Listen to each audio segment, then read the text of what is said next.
So, first of all, Deuteronomy means repetition of the law. Oh, really? Yes. Okay. So it's broken.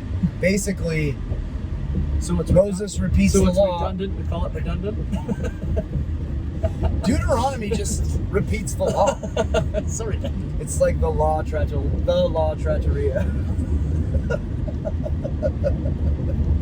So it's broken down into 3 sermons, basically, by Moses. And guess what he's going to do? He's going to repeat the law? Yeah. Man knows the hands of fate, but all the ones can we come up with. Yep.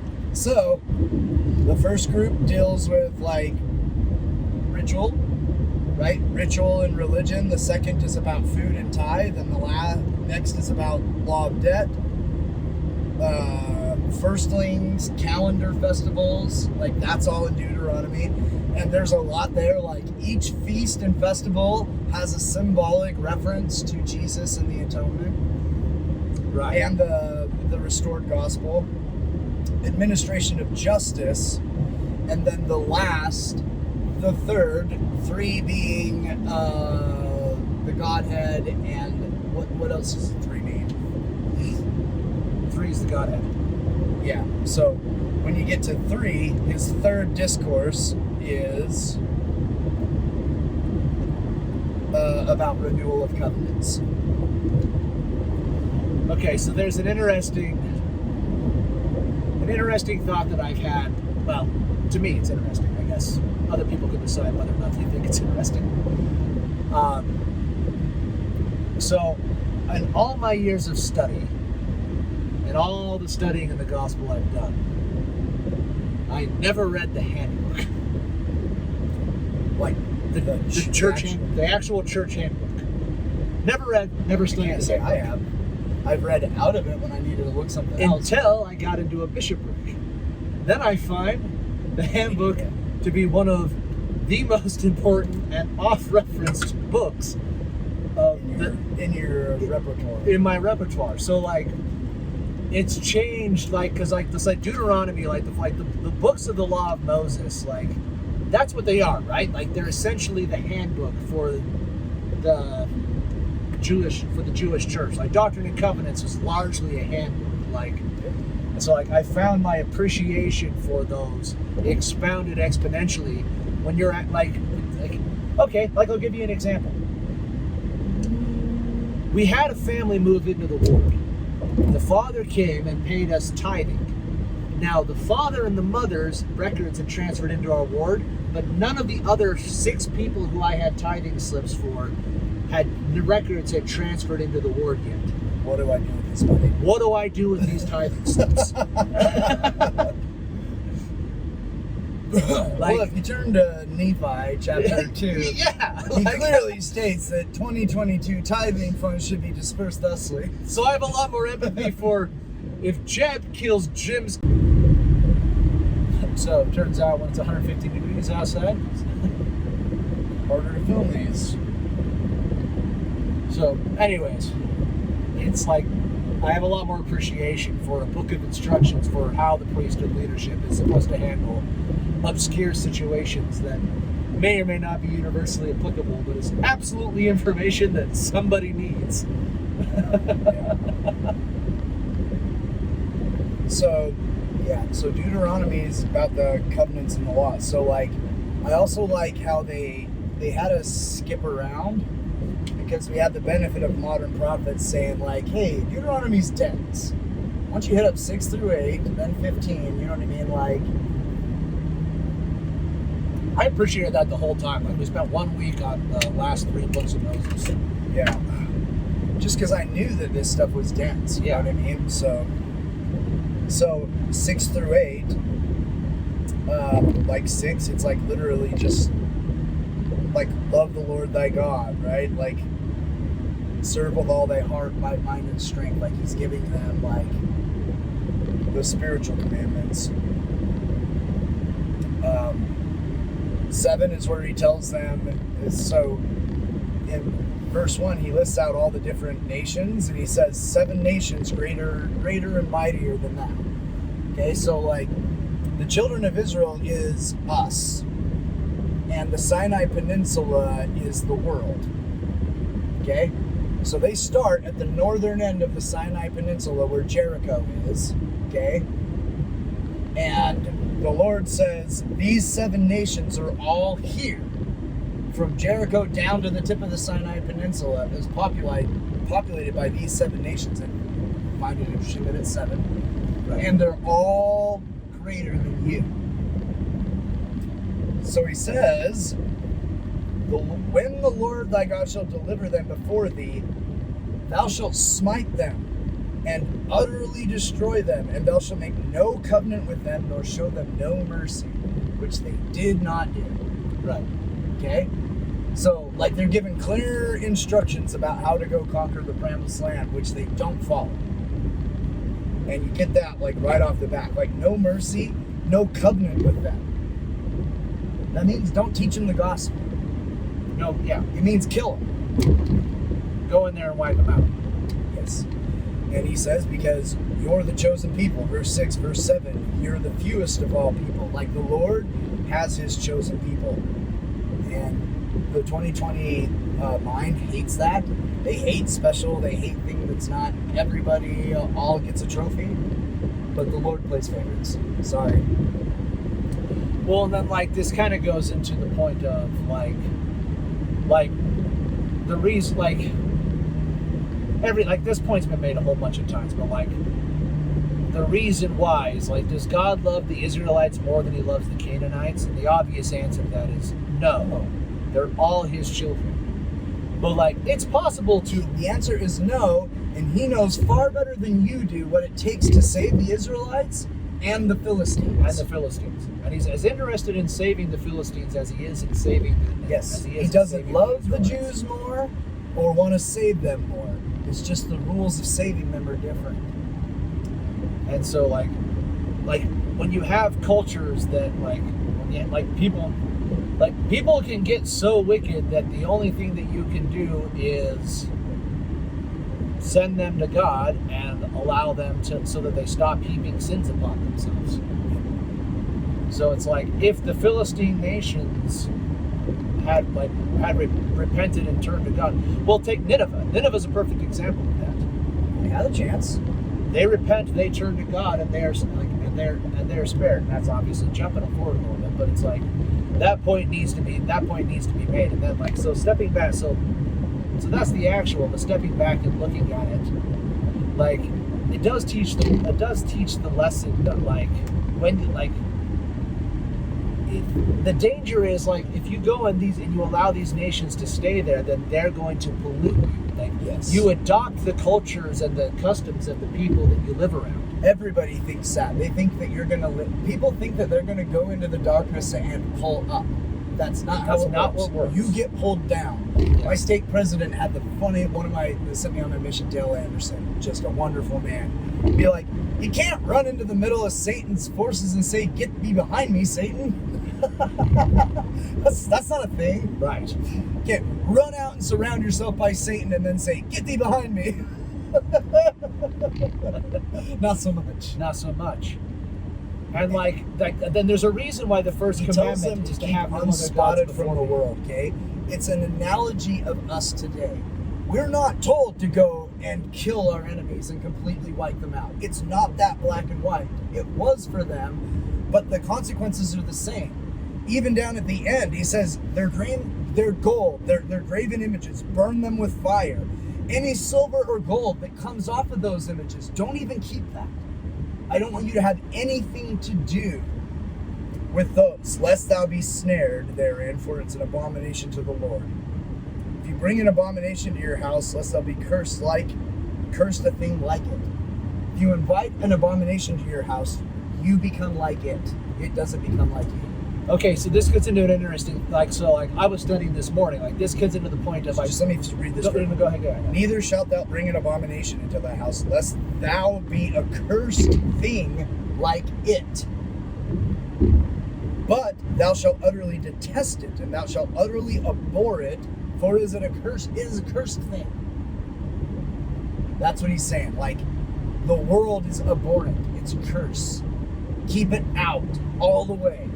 Like, when you burn their images, don't take the gold and even go buy a bullock for sacrifice. Right. Doesn't matter if you think you're going to do a good. Don't give that money to the poor. Don't touch it. Don't associate yourself with it, because if it gets on you a little bit, it will stain you entirely. If it's tainted, it's tainted. Yes. Well, think about like the principle of that. Like, no, you can't bring the world into your home. If it's tainted, it's tainted. And if it's absolute foolhardiness. It's absolute foolishness to think that you could bring any part of the world, or any part of the doctrine of the world, or the entertainment of the world, or the things of the world into the walls of your home, and think that that's not going to affect you. Or treat it like a buffet. I'm going to take the good things that this offered, but I'm going to choose to not let the bad ones affect me. Yeah, that's not how it works. That's not how it works. You got to pick up both ends of every stick. And like, and what's funny is that these people need to be told that, because we just saw, how stupid did we all think Pharaoh was when he was trying to negotiate with God? Right? Like, all right, I'll let him go, but just the dudes. All right, I'll let the dudes and the chicks go, but I'm keeping the animals. All right, dudes, chicks, animals. Psych, I changed my mind. You know what I mean? Like, trying to negotiate with God, like, well, I want the commandments to be this, so like, I'm going to live these ones and not that one. And then he's trying to tell them, like, no, if you invite part of it into your house, you've invited all of it. That's what, and it goes back to the first commandment, right? Like, thou shalt have no other gods before me. And like, it's like, I feel like it's easy to just kind of blow past that, right? Like, yeah, got it. Yeah, well, I don't got no, no altars or statues. I'm in the clear. But it's like, part of the reason why I like to get rid of this is because the idolatry of the Philistines and of the Canaanites and of the people living in this land was incredibly attractive. Yeah. Like, it always is. Like the worship of Baal was associated with like wealth and position and power. And then like, what is like the woman's name is like Ashforth, and she's fertility. And she's, so it's like, it's the groves, and it's these huge, sexually unrestrained orgies that you celebrate it with. And it's funny because I'm studying idolatry, and I'm talking about like, this is why that's like you have like the Israelites, you have a bunch of like rural farmers living very chaste and pure, clean, kind of restricted lives. It's like, yeah, go into the grove and sleep with whoever you want to. Like, that was an attractive notion to them. Like her temples, like everything old is new again, right? Like, her temples were run by eunuchs that dressed like women, and women that were prostitutes. It's like, so that's how, like, people don't realize, like, their Greek things. It's like that shrine to an Aphrodite. That's a fancy way to say a whorehouse. Yeah. Yeah, that's exactly what it was. Like, so it's run by transvestites and hookers. Well, a eunuch is that dressed like women. They cut off their man parts and then dressed like women. So, like, it's just so funny to say, like I was saying to Jamie like this morning, and then like the other crucial element of it is to get to I can't remember the god's name, but like, you have several of the gods, and the key element of their worship was child sacrifice. Well, Baal and Ashford are both that. So it's like child sacrifice, sexual immorality, sexual confusion. Like, all of these were the hallmarks of idolatry. And were the idolatrous practices that God got commanded to eliminate, because he knew that they would be attractive and that they would pull in the Israelites. Hey, you know what's easier than being... Look at Samson. Yeah, look at Samson. Like, you know what's easier than having complete sexual fidelity inside of your marriage and being completely chaste before you're married? Not doing that.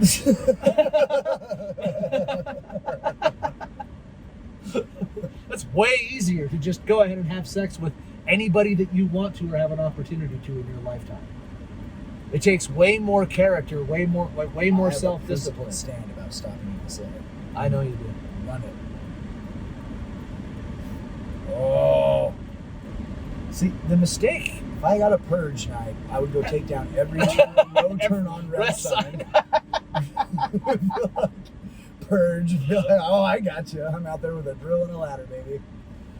But I think that it's interesting that it's like so the idolatry, like the god of that, like the god that you're putting ahead was like they may have been bowing and worshiping Baal, but the god that they were worshiping was their own body and their own selfish desires. Yeah. Like this is the thing that I want to do. So it's like we think about idolatry, but like idolatry is like way closer to you because anything that you decide that you're going to serve and put ahead of what like the whole point of this life is to surrender your will to God, to say, I'm going to do not the things that I want to do, but I'm going to do the things God that wants you want me to do. And so it's like... Actually, no. That's the next step. I'm not doing what I want, I'm doing what you want. And then the step above that is that our wills are completely aligned. I want to do whatever it is you want me to do. You and I want to do the same stuff. Justification, sanctification. Justification is the first one. It's like, oh man, I don't want to do that. I'm going to do what I want to do. And it's like, no, that's not right. I'm going to sacrifice what I want to do for what God wants me to do. And then eventually you get to, God and I always want to do the same thing. I want to do whatever, like what do you want me to do? That's what I want to do. And so like that idolatry, so it's interesting kind of like the setup and the way that God built up taking the children of Israel into Israel. Like that he sits them down right beforehand and goes over the law again and says, no idolatry. Like you're about to go in, you're about to enter the world, you're about to be surrounded by idolatry, you're about to be tested by it. You're about to Don't take bring over. it in. Like what's about to happen is that right now you're a near million people at this point sitting at the northern end of the Sinai Peninsula, occupied by 7 current nations. You're going to conquer all those nations and turn it into a 12-state nation. Right. Okay? With each state being head of a family of the children of Israel. And then later, like the reason why we have Deuteronomy 18, we don't need to get into it, but like it outlines how the Levites don't have land, but they're the priests and are to be supported by the other people who do. Right. Like you'll get later, it's not part of it, but it tells specifically why Simeon is a circle surrounded by Benjamins. Like there was a reason for it.